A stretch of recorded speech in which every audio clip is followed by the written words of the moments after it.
damos muchas gracias, Padre, por los cuidados que has tenido para con nosotros.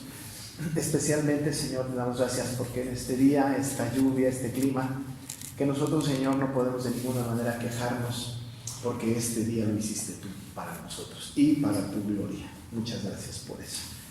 Y solamente te pedimos, Padre, que nos protejas, nos cuides del tráfico, de la lluvia, de los accidentes, que permita, Señor, que la gente de tu pueblo pueda no pasar fríos y que no tengan riesgos en sus casas o en la calle. Te pedimos que te quedes con nosotros en esta noche, que estés con aquellos que van a venir, están caminando para acá, que puedan llegar a añadirse rápido, Señor, a este estudio. Y gracias, Padre, porque podemos abrir tu palabra y estudiarla y poder comprender las verdades que tienes para con nosotros. Pedimos, Señor, que te quedes entonces en esta clase ahora, en el nombre de Jesús. Amén. Bueno, vámonos a Ruth, ¿no? Ruth, capítulo 1. Y voy a leer versículos 14 al 18. Del capítulo 1, 14 y 18. ¿No? Dice: y ellas alzaron otra vez su voz y lloraron. Y Orfa besó a su suegra, mas Ruth se quedó con ella. Y Noemí dijo: he aquí tu cuñada se ha vuelto a su pueblo y a sus dioses. Vuélvete tú tras ella. Respondió Ruth: no me ruegues que te deje y me aparte de ti, porque a donde quiera que tú fueres iré yo, y donde quiera que vivieres, viviré. Tu pueblo será mi pueblo, y tu Dios mi Dios. Donde tú murieres, moriré yo, y allí seré sepultada. Así me haga Jehová, y aún me añada, que solo la muerte hará separación entre nosotras dos. Y viendo Noemí que estaba tan resuelta a ir con ella, no dijo más. Bueno, vamos a analizar este texto breve. Quiero decirles que este texto que estamos nosotros revisando ahora, que vamos a estudiar ahorita brevemente, este es uno de los textos más significativos en la historia del Antiguo Testamento. Muchos, ¿no? Quizá pudiéramos empezar a hablar de muchos textos que son como muy significativos, sobre todo los textos que están en los libros de el libro de los Salmos, en donde algunos salmos han sido muy significativos, y cada que se habla del Salmo, por ejemplo, 23, decimos: este es uno de los textos más famosos del Antiguo Testamento, ¿no? O cuando hablamos de la Shema, en Deuteronomio 6, decimos: este es el texto más famoso del Antiguo Testamento. Y así podemos irnos de la mano con cada texto, y casi cada texto sacarle una mención de esta naturaleza. Pero este texto que está aquí es importante por dos razones. Una, muy muy importante, la razón primera, es porque este texto establece el vínculo entre Ruth y Noemí, un vínculo que tiene que ver también con el matrimonio, aunque tengo que ser muy preciso y muy claro de que de ninguna manera estamos hablando de un matrimonio, porque son dos mujeres, y porque además de que son dos mujeres, son la nuera y la suegra. Pero tiene un vínculo con el matrimonio que vamos a explicar en un momento. Y la otra, que es muy importante, es porque este episodio establece una decisión que toma Ruth, una determinación de Ruth, que va a ser el inicio del cumplimiento soberano de Dios en la determinación del nacimiento de la ascendencia de Jesús. Así que es como muy importante el texto. También es importante de manera un poquito más secundaria, porque este texto está utilizado para, normalmente en todas las bodas, ¿no?, cristianas, no solamente en esta época, pero en todas las épocas ha sido este texto, sobre todo lo que está en el verso 16 y 17, como una especie de pacto, de juramento que se establece en las relaciones matrimoniales. Y aun y cuando insisto que no estamos hablando de un tema matrimonial, porque la Biblia no ni promueve ni permite, sino más bien condena la relación entre dos personas del mismo sexo, y sobre todo matrimonios igualitarios, sí se establece como una relación de pacto. Y la última, que es la que acabo de mencionar, porque esta relación ejemplifica de una manera muy palpable, muy concreta, una relación pactual, ¿no? Una relación pactual en donde hay un pacto entre Noemí y Ruth, y se establece este pacto maravillosamente en una declaración absolutamente hermosa, que según algunos literatos Esa es una declaración poética de parte de Ruth, de las más hermosas, no solamente de la Biblia, sino de la literatura universal. Así que ahorita nosotros, y además, bueno, ya habíamos dicho al principio, hace un tiempo, cuando estábamos estudiando el libro completo o la introducción del libro, que este libro completo es una obra, ¿no?, muy apreciada también, no solamente de la literatura judía o de la literatura bíblica religiosa, sino de la literatura universal en todos los sentidos. Sobre este libro se ha escrito una gran cantidad de cosas y tiene un estilo literario tan bien estructurado, tan bien hecho, y además la verdad del texto. Así que el meollo del asunto, en este asunto, independientemente de que tiene que ver con el asunto del pariente redentor, que estamos viendo con mucho cuidado, también tiene que ver con la salvación, que hoy vamos a ver un poquito de esto, también tiene que ver entonces con esta declaración que hace Ruth para con Noemí. Aquí, en este discurso, diríamos tercer discurso de Noemí, tercera intervención que tiene Noemí, estamos viendo entonces un lugar importante que toma Ruth en la historia para hacer esta maravillosa declaración, ¿no? Y yo me acuerdo desde que soy pastor, hace casi 30 años o 30 años ya, cada ceremonia que yo celebro matrimonial, y cada consejería que tengo con los que se van a casar, hago referencia a este texto, haciendo referencia a lo necesario, a lo absolutamente necesario que es el voto en una relación matrimonial, ¿no? Porque en el voto se repite, no literalmente, pero básicamente este voto. Así que vamos a tratar de disfrutarlo, porque hay que disfrutarlo, el valor de este texto, independientemente de que es exegético, de que estudiamos algo de la literatura, algunas palabras, alimenta el espíritu y tiene una connotación muy importante en nuestra vida espiritual. Nos quedamos la semana pasada con la insistencia de Noemí, con Orfa y con Ruth.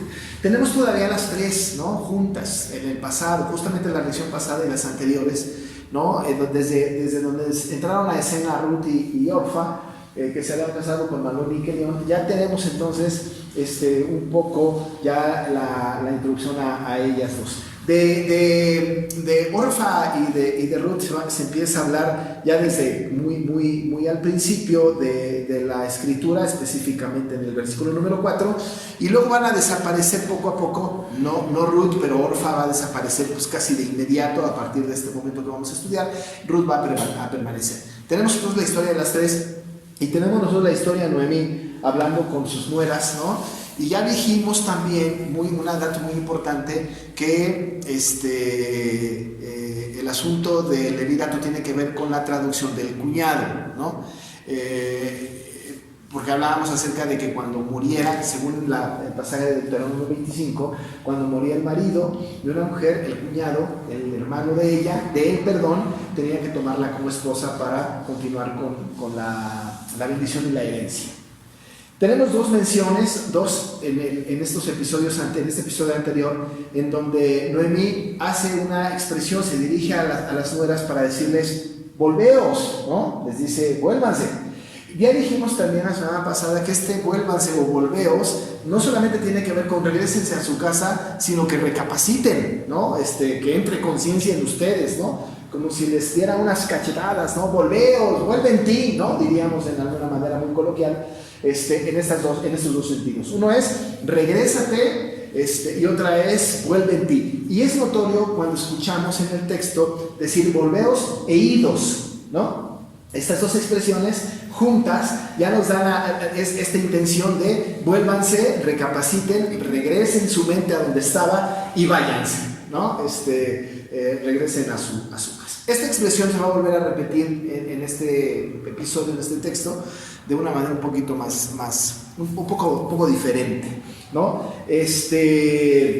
Ya les dice Noemí a estas dos nueras que habían establecido una relación muy formal con la suegra. Habíamos dicho que la relación matrimonial era tan fuerte que Noemí las tomaba como hijas, ¿no? Y ellas habían entendido este papel como hijas, ¿no? de Noemí, y les dice, oigan, yo Aún y cuando yo pudiera tener marido en este momento, no, un bebé que naciera, poco lo van a esperar, ya pasaría mucho tiempo, ¿no?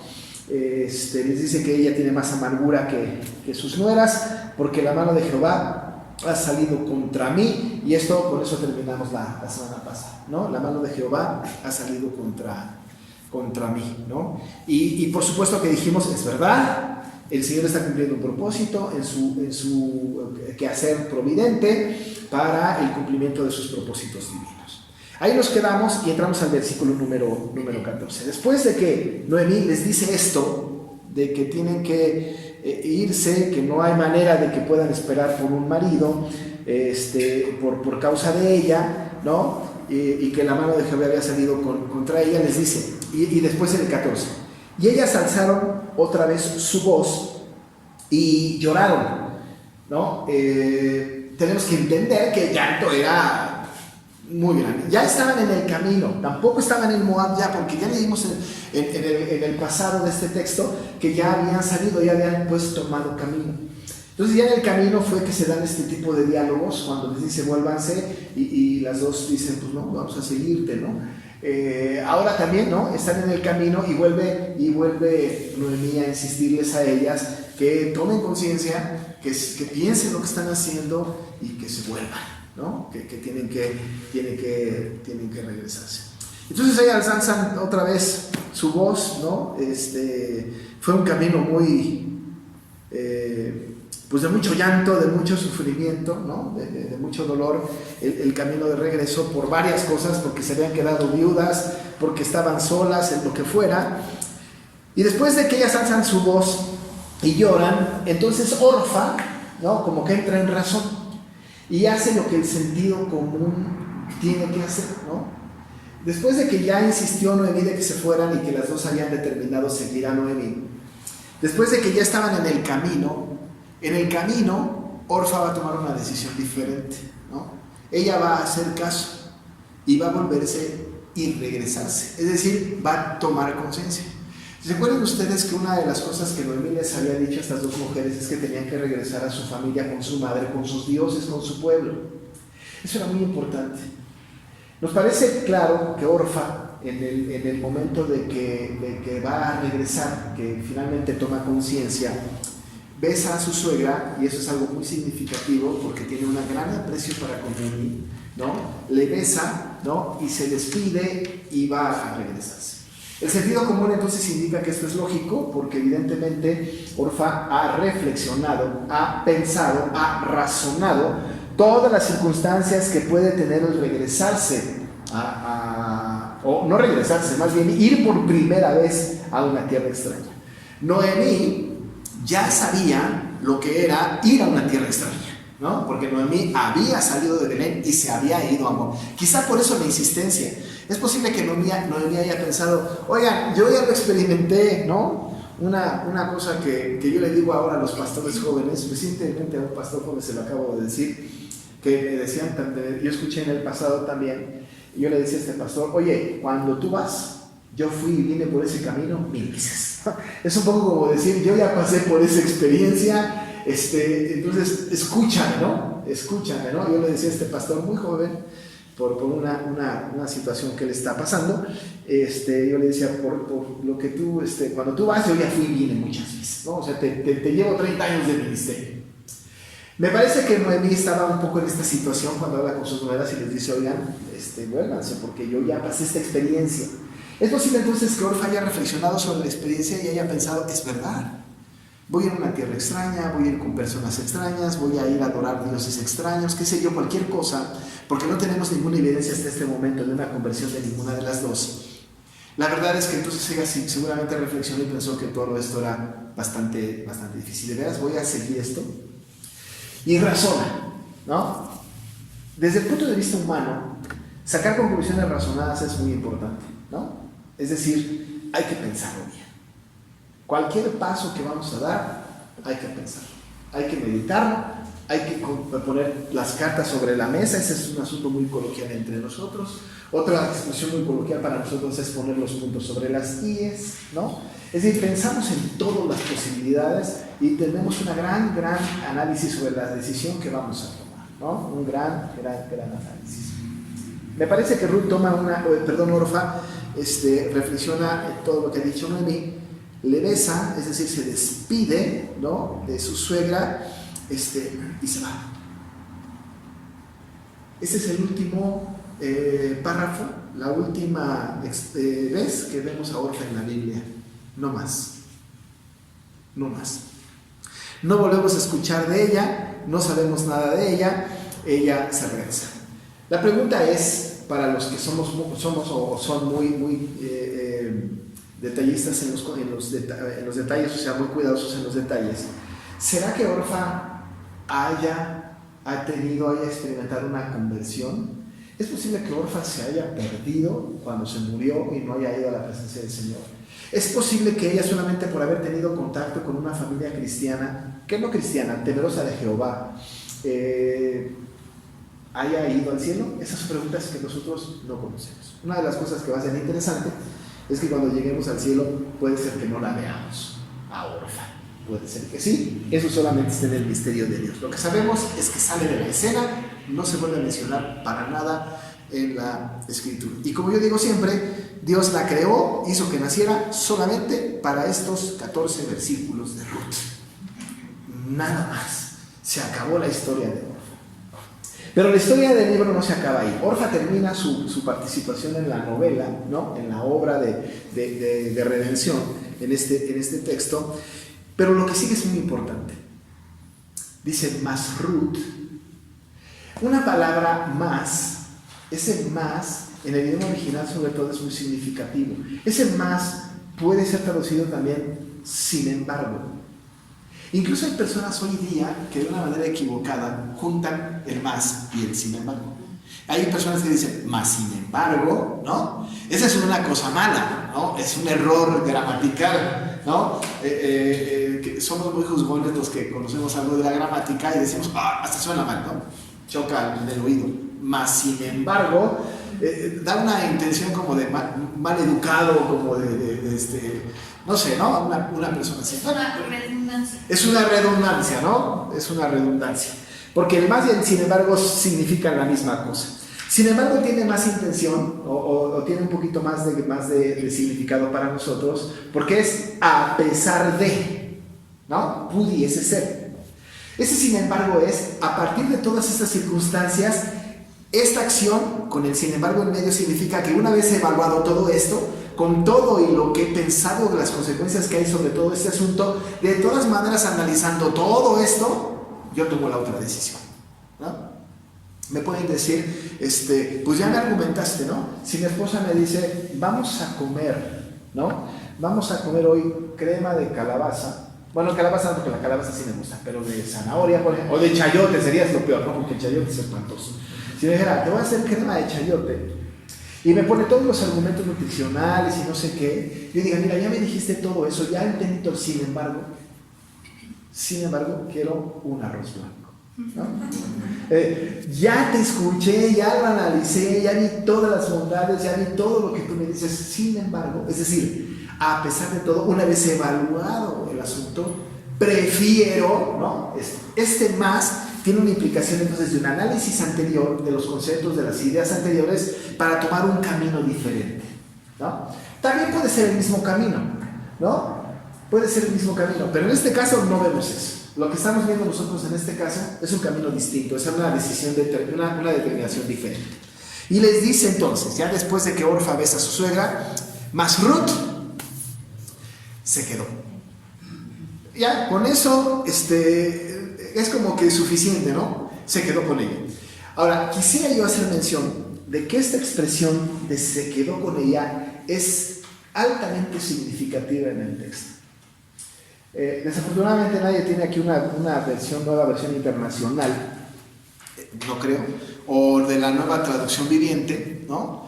Pero en la nueva traducción viviente y en la nueva versión internacional no dice se quedó. En el idioma original, la traducción del idioma original dice se aferró, ¿no? Que es más fuerte, es más significativo que se quedó. En el asunto de se quedó, que en el idioma original tiene más la intención de se aferró, ahí está en la lección también está escrito eso, pero en esta intención de se aferró, tiene que ver entonces con una especie, ¿no? Como de abrazar, como de pegarse y que nadie la puede despegar. Yo no tuve la experiencia, pero cuando, o no sé si la tuvimos o no, ya ahorita mi esposa se acordará, pero cuando mis hijos eran muy chiquititos los llevamos a un preescolar, ¿no? Que por cierto mis hijos estudiaron en casa, pero en el preescolar sí, por lo menos uno de ellos o dos o tres, no sé cuántos.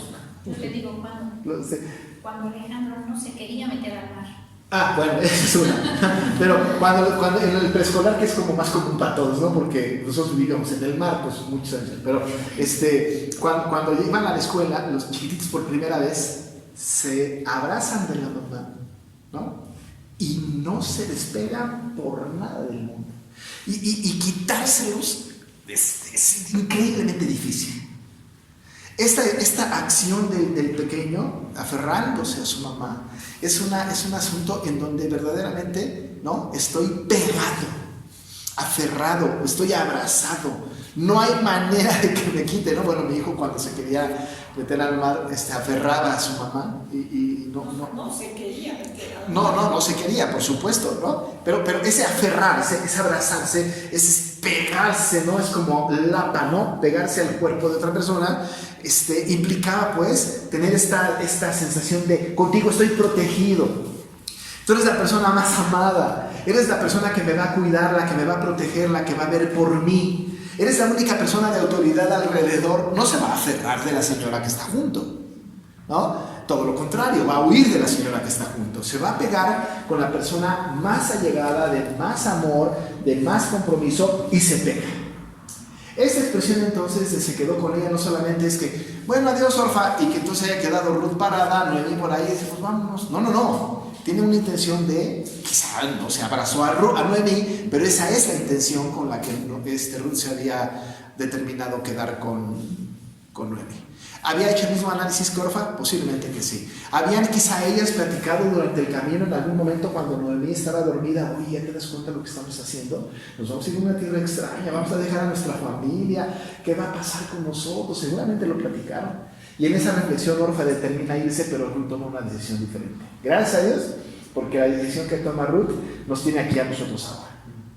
Así que es una decisión sabia, es una decisión tomada con sabiduría, y además dice el texto que se aferra. Esta palabra, por otro lado, que tiene que ver con aferrarse, también es una palabra que es semejante al texto bíblico que está en Génesis capítulo 2, cuando el Señor dice antes de la entrada del pecado, por esto dejará el hombre a su padre y a su madre y se unirá a su mujer y los dos serán una sola carne. Esta expresión es la misma expresión que se utiliza en este texto. Por eso el tema del matrimonio es tan importante. El tema del matrimonio en este texto no solamente está en esta porción de 16 y 17, sino en toda la acción completa, en la escena completa. Incluso esta misma palabra se utiliza en el capítulo 2, verso 11. Si ustedes van a Ruth 2:11, Boaz utiliza la misma expresión. Y en el 2:11 dice, y respondiendo Boaz le dijo a Ruth, he sabido todo lo que has hecho con tu suegra después de la muerte de tu marido, y que dejando a tu padre y a tu madre y la tierra donde naciste has venido a un pueblo que no conociste antes. Dice, dejando a tu padre y a tu madre. El pasaje de Génesis dice, por esto dejará el hombre a su padre y a su madre. La misma construcción gramatical que está en el Génesis 2 es la misma construcción gramatical que está en Ruth 2:11. Es la misma expresión, la misma palabra que está en el versículo número 14 del capítulo 1 de Ruth. Esta es la fuerza de la expresión, ¿no? Esta es la fuerza de la expresión. Que cuando dice que se quedó con ella es porque implicó aferrarse e implicó dejar, por supuesto, a su padre y a su madre. ¿Cómo lo sabemos? Porque Ruth Boaz lo evidencia. Y yo sé lo que hiciste con tu suegra Noemi, que dejando a tu padre y a tu madre y a tu tierra, y etcétera, etcétera, te viniste con ellos. O sea, dejó a su padre y a su madre. Ahora, tenemos que tener mucho cuidado de no caer en el riesgo de pensar en una relación ilícita entre Ruth y Noemi. Cuando Ruth, se casa con Malón, el hijo de Noemi, se establece este principio. Pero ya dijimos que cuando el marido muere hay tal relación con la suegra, tal lealtad, que cuando Ruth había hecho ese juramento, estaba implícito este juramento con su marido, lo tenía que continuar con la suegra, o si se hubiera muerto la suegra, con el suegro, o con quien fuera, me explico, tenía que continuar con ese juramento, porque ya había hecho ese juramento, había pactado, ahora la familia también era su familia. Así que esta expresión de se aferró con ella, de abrazarse, pero también se deja, ahí hay una determinación, a su padre, a su madre, a su tierra, absolutamente deja todo en una determinación muy, muy interesante para seguir a Noemi, ¿no? Tenemos que ver en este asunto que lo que está haciendo Ruth es una decisión trascendental, ¿no? Va a ir a una tierra que no conoce. O sea, con aferrarse a ella, ¿no? Implicaba que va a ir a una tierra hostil.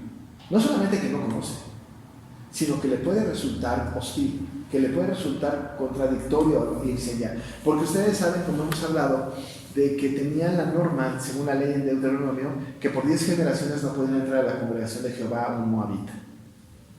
Sabían también que los israelitas eran tan celosos que no permitían que ninguna persona de naciones y de pueblos extraños pudieran involucrarse con ellos. No era fácil, no era un asunto que les resultara fácil a nadie. Ella entonces tiene que ser consciente en esa decisión, era consciente de que iba a una tierra hostil, una tierra diferente. La otra decisión que ha tomado Ruth es que no solamente va a dejar a su tierra para ir a una tierra hostil, sino que además va a dejar a su familia en Moab.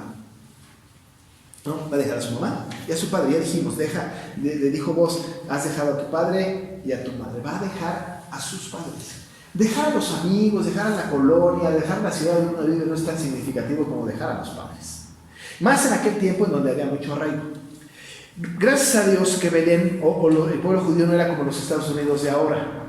Porque en los Estados Unidos ahora no solamente no duele dejar a los padres, sino que además es una alegría dejar a los padres. Incluso los padres allá en Estados Unidos, vete al college, ¿no? Vámonos, para afuera, ya estás muy grandecito y se ve mal una persona que está viviendo en casa. Desafortunadamente esa cultura está viniendo a nuestro país y hoy parece ser que los hijos apestan, ¿no? Vámonos, para afuera, ¿no? En la época de los judíos, y todavía nuestra cultura sigue un poco con esta idea, ¿no? Los hijos se iban hasta que se casaban. Pero de todas maneras, aún y cuando se casaban, en los judíos incluso hasta vivían en el mismo domicilio. Vivían en bola, ¿no? Vivían juntos. No en hacinamiento, seguramente tenían casitas, ¿no? Pero juntos, ¿no? Era una circunstancia muy interesante. Bueno, pues Ruth va a dejar a su familia en Moab, lo cual era bastante significativo, no solamente por la cultura judía, pero seguro por la cultura moabita. Deja una cultura con la que tiene arraigo y se va a ir a una cultura con toda clase de restricciones. Es decir, la cultura moabita, como los países extranjeros, era una cultura de más libertinaje, digamos, ¿no? Más libertades, más permisivos en sus costumbres, posiblemente. Pero cuando se va a la cultura, cuando ella analiza o toma esta decisión, está tomando la determinación de ser una cultura que le va a encadenar, que le va a poner una gran cantidad de restricciones, porque nosotros sabemos que los judíos son una religión, es un pueblo con una gran cantidad de restricciones. Una gran cantidad de restricciones. No pueden hacer una bola de cosas, ¿no? Entonces ella entendió, seguramente lo evaluó, se iba a ir a una cultura con toda clase de restricciones. Y lo otro, va a dejar a sus dioses y va a dejar al pueblo de sus dioses. Eso es muy significativo. Con todo esto, ella toma la determinación de aferrarse a Noemí y de continuar el viaje con Noemí, deja todo esto y se va con ella. Todo eso en el versículo 14. Pero luego entra el versículo 15. Y entonces Noemí le dijo, otra vez, ¿no? Tiene que hacer otra vez mención Noemí de este asunto. He aquí, le dijo, tu cuñada se ha vuelto a su pueblo y a sus dioses. Es decir, ya lo pensó mejor, ya se regresó, pero además su lealtad está otra vez con el Dios de su infancia, con el Dios de sus padres. No, ya se fue, se ha vuelto a su pueblo, se ha vuelto a sus dioses. Vuélvete, le dice, otra vez, ¿no? Vuelve a insistir, vuélvete tú tras ella. Y el asunto es que lo que está haciendo Noemí es haciéndole esta pregunta porque ya entendió quizá Noemí de que la resolución de Ruth era completa, y aquí el asunto es que le pone otra vez el asunto de regresarse para que la determinación de quedarse de Ruth sea completamente pensada. Vuélvete tú tras ella. La pone Noemí a Ruth en una encrucijada para elegir entre el retorno al paganismo o quedarse con el compromiso hacia el Señor, hacia Jehová. Una vez que esto sucede, tenemos esta maravillosa expresión: respóndenos, Ruth. Y eso es lo que es muy, muy hermoso en el texto bíblico. Le dice, no me ruegues que te deje y me aparte de ti, ¿no? Porque parece ser ante la insistencia de Noemí, que parece que Noemí está así como que por favor vete, ándale por favor, tienes que hacerlo, ¿no? Dice, no me ruegues, le dice Ruth, no me ruegues que te deje y me aparte de ti. Porque a donde quiera que tú fueres, iré yo, y donde quiera que vivieres, viviré. Tu pueblo será mi pueblo, y tu Dios será mi Dios. Le está diciendo Ruth, a donde quiera que tú fueres, iré yo. En la cultura de los judíos, en la expresión donde quiera que fueres iré yo, tiene que ver no necesariamente con los lugares a donde vaya ella. Es decir, no significa necesariamente que va a estar Ruth como perrito faldero detrás de Noemí por todos lados, ¿no? Es decir, que si Noemí dice, ahorita vengo, voy al mercado, se pare Ruth y se vaya con ella al mercado. Si no es como guarura, pues, no es como alguien que esté como aferrado en el sentido de pegado a Ruth, a Noemí. Esa expresión, que a donde quiera que fueres iré yo, tiene que ver con las determinaciones que tú tomes, las tomaré yo, ¿no? El camino que tú tomes, yo lo voy a tomar. Las decisiones que tú asumas, yo las asumiré. A donde quiera que tú fueres, iré yo, ¿no? Todo lo que tú determines, lo determinaré yo. Este efecto de lealtad, o esta declaración de lealtad, es muy linda porque establece pues una relación de tal manera de lealtad en la convicción de la otra persona. A mí nos encantaría pues que cuando una persona se casa con otra, en este asunto, donde quiera que tú fueres, iré yo, no decimos eso en la boda, ¿no? Decimos cosas como en la riqueza o en la pobreza, en la enfermedad o en la salud. Eso decimos en las bodas, ¿no? Si cualquier circunstancia por la que pases, ahí estaré yo.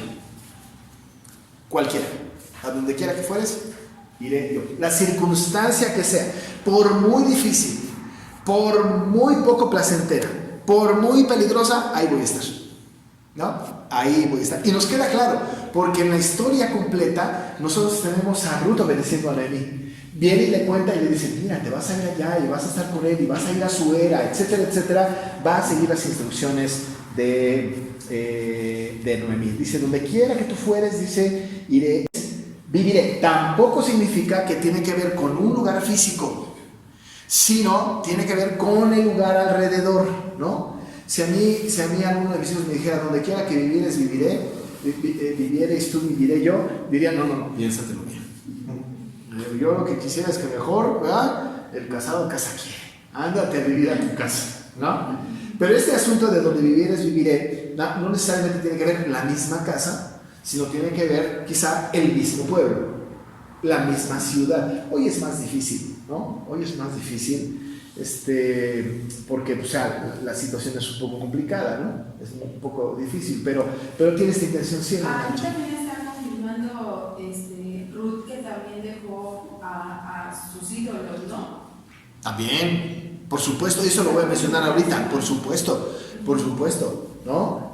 Ella había renunciado completamente a sus ídolos, a su Dios, a su pueblo, a todo, sí, por supuesto. Es algo muy significativo, justamente es lo que sigue, porque lo que sigue dice, tu pueblo será mi pueblo y tu Dios será mi Dios. Aquí hay conversión, ¿no? Es decir, hay conversión, porque está diciéndole, yo he creído en tu Dios, ¿no? Hay una conversión. Ahora, hay algo muy importante en el texto, desde el punto de vista teológico. Lo que es muy importante en el texto es que nadie puede comprometerse con Dios si no se compromete con el pueblo de Dios. Eso es muy importante, ¿no? Porque ella dice, tu pueblo será mi pueblo y tu Dios será mi Dios. Pero ¿qué tal que haya dicho, tu Dios será mi Dios, aunque tu pueblo no será mi pueblo? Porque soy moabita. Lo único que hay en mi corazón es un cambio de deidad, ¿no? Pero mi lealtad a mi pueblo sigue inamovible, ¿no? O sea, yo puedo seguir siendo moabita, pero voy a ser temerosa de Jehová, ¿no? Pero no, ella hace un compromiso no solamente con el Dios del pueblo, sino con el pueblo de Dios. Está diciendo, nadie se puede comprometer con Dios, o estoy diciendo yo, si no se compromete con el pueblo de Dios. ¿Saben a qué se parece esto? A algunas personas que dicen, por ejemplo, hoy día, yo creo en Dios, pero no quiero nada con la iglesia, porque son unos así, ¿no? Dios y yo es mi relación personal, Dios y yo, pero yo no quiero nada con la iglesia, no, nada con la iglesia. Nadie se puede comprometer con Dios si no se compromete con la iglesia de Dios. Cuando alguien se convierte al Evangelio, cuando alguien viene a Cristo, es como si dijera, tu iglesia será mi iglesia y tu Dios será mi Dios. Hay algunas personas que cuando presentan el Evangelio le dicen a la gente, no tienes que cambiar de religión, porque el cristianismo es un estilo de vida. Esa es una equivocación. Porque las personas que vienen a Cristo, vienen al pueblo de Cristo. El que no viene al pueblo de Cristo, no viene a Cristo. Y lo que hace Ruth es establecer este principio. Tu pueblo será mi pueblo y tu Dios será mi Dios. Y establece una lealtad increíblemente. Ahora, aquí quiero que noten también que el compromiso que está haciendo Ruth con Noemí no es con Noemí, sino con el Dios de Noemí, ¿no? Es decir, está estableciendo una lealtad de fe para con el Dios de Noemí. Porque ahora ahí vemos la conversión de Ruth. Eso lo vimos hace algún tiempo atrás. Pero se está viendo aquí una maravillosa conversión. En donde Ruth establece, tu pueblo será mi pueblo, tu Dios será mi Dios. Hay una conversión, ¿no? Entonces hay que tener muy presente este asunto, ¿no? Y claro, tanto fue su pueblo, tanto fue su Dios, que de ella van a ser Obed, ¿no? Y luego dice, donde tú murieres, moriré yo. y allí seré sepultada, ¿no? Ahí seré sepultada. Esta idea es preciosa. La expresión que tiene Ruth aquí es muy linda, ¿no? Porque donde dice Ruth, donde tú murieres, moriré yo, y allí seré sepultada, no significa que van a morir juntas, ¿no? El sueño de muchos matrimonios es ese, ¿no? Yo diría, a mí me encantaría, como los viejitos del Titanic, ¿no? No sé si vieron el Titanic, pero cuando se iban bien el Titanic había dos viejitos en su camarote y ya ante lo inevitable se acostaron en una camita, se abrazaron y esperaron la muerte juntos. Yo conozco pocas historias de matrimonios que mueren juntos, ¿no? Hace poco murió un hermano que conocimos hace muchos años junto con su esposa en un accidente en Toluca juntos, ¿no? Moisés López se llamaba, ¿no? Juntos, ¿no? Se murieron juntos, ¿no? Y como que de repente el sueño de todos los matrimonios es que un día nos durmamos en la noche, ¿no? Abrazados, y que ya no amanezcamos juntos. Sería lindo, ¿no? Pero pues Dios no cumple caprichos, ¿no? No es el patrón, ojalá y fuera, ¿no? A menos que no quisiera uno al marido o a la esposa, ¿no? Es otra historia. Pero no tiene que ver con una muerte simultánea, ¿no? Sino lo que está diciendo aquí Ruth, que donde tú murieres es tal lealtad tengo para con tu pueblo, que ahí donde tú te mueras, aun y cuando no me muera yo de inmediato, ahí me voy a morir, en ese lugar. Y por otro lado, ahí seré sepultada. ¿Sabe qué implica? Una lealtad absoluta al Dios de Noemí.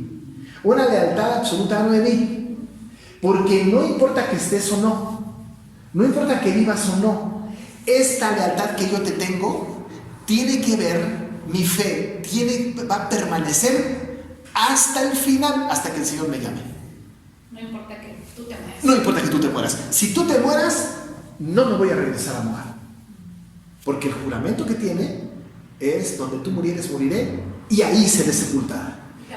Y tampoco voy a pedir que me entierren en Moab. Tampoco voy a pedir que me entierren en Moab. Aquí, porque a partir de ahora, este es mi pueblo. No voy a permitir, ni te creas que cuando te mueras me voy a regresar. Bueno, entonces se murió Noemí, pues ahora que hago aquí, con permiso, y me regreso. No. Va a permanecer. La fuerza de la expresión tiene que ver que va a permanecer en Belén, aun y cuando Noemí se muera. Porque había hecho un compromiso tan fuerte, no con Noemí, sino el compromiso más fuerte era con el Dios de Noemí. Y eso entrañaba un compromiso de hasta que la muerte los separe. Ahora, hablando de este asunto, viendo todo que va relacionado con el asunto del matrimonio, ¿ustedes se acuerdan que una de las expresiones que usan los pastores cuando casamos a alguien, decimos, hasta que la muerte los separe? Tiene esta implicación. La única posibilidad para que un matrimonio, cristiano o no, se separe, es la muerte. No existe otra posibilidad. Eso es muy difícil, ¿no? Eso es muy feo. Pero es bíblico. Porque hay veces cómo dan lata a los maridos o las esposas, ¿no? Dices, yo no puedo vivir con este individuo o con esta señora, esto no es vida, ¿no? Pero cuando se casaron hicieron un pacto en el altar delante de Dios y dijeron esto, sean cristianos o no, porque les quiero recordar que el matrimonio es una institución que fue antes del pecado, y siendo una institución anterior al pecado es una ordenanza de la creación para toda la humanidad. El matrimonio no se creó para los cristianos solamente, se creó para todos los hombres de todas las etapas, de todas las épocas. Así que no, los cristianos se pueden divorciar, no se pueden divorciar los que no son cristianos, ¿sí? No, porque la ordenanza de la creación es así. Y lo que Dios ha unido, dijo él, ningún hombre lo separa, incluyéndolos a ellos mismos. Y el juramento que hace Ruth que se aplique en los matrimonios, es la única posibilidad que nos puede separar a ti y a mí, es la muerte. Porque donde vienes tú de Dios y ahí se disputa, ¿no? Esto lo hacemos en los matrimonios, por supuesto, porque es un pacto. Y hablaba yo hace rato de lo importante que es también distinguir que aquí hay un pacto. Ese es el pacto de Dios con la iglesia. Ese es el pacto que hay con el pueblo de Dios. Así que no es lo que está diciendo Moisés, ¿no? Por eso yo afirmo y siempre enseño a los matrimonios cuando tengo la oportunidad de que los matrimonios no deben separarse a menos que sea la muerte. Ahora, claro, hay otras circunstancias que el mundo y por causa del pecado están involucradas, ¿no? Y no vamos a hablar de eso ahorita en esta sesión. Pero lo que sí es que en este texto encontramos este juramento de Ruth y de Noemi. Se recrudece o se exalta cuando los que se unen son creyentes. Ahora, estamos viendo aquí a dos mujeres que están estableciendo una relación filial y que son creyentes porque Ruth ha dicho que su pueblo es el de Noemí es su pueblo y que su Dios de Noemí es Dios de ella. Son dos creyentes. Esto se enaltece, para decirlo de alguna manera, entre dos creyentes, ¿no?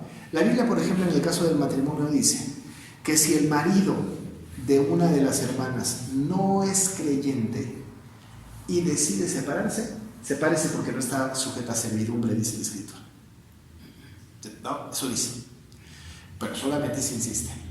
Pero como quiera, la consigna es hasta que la muerte los separe.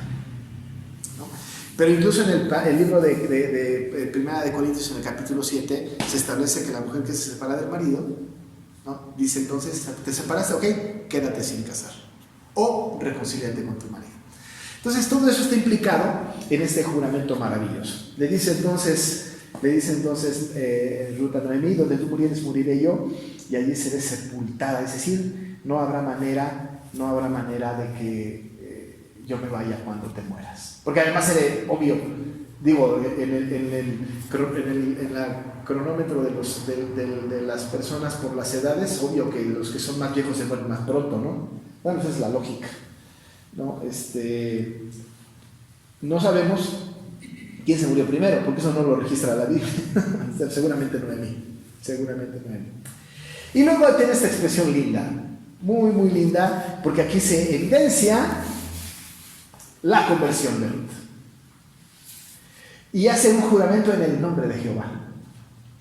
Ya no hace un juramento en el nombre de sus dioses moabitas, ¿no?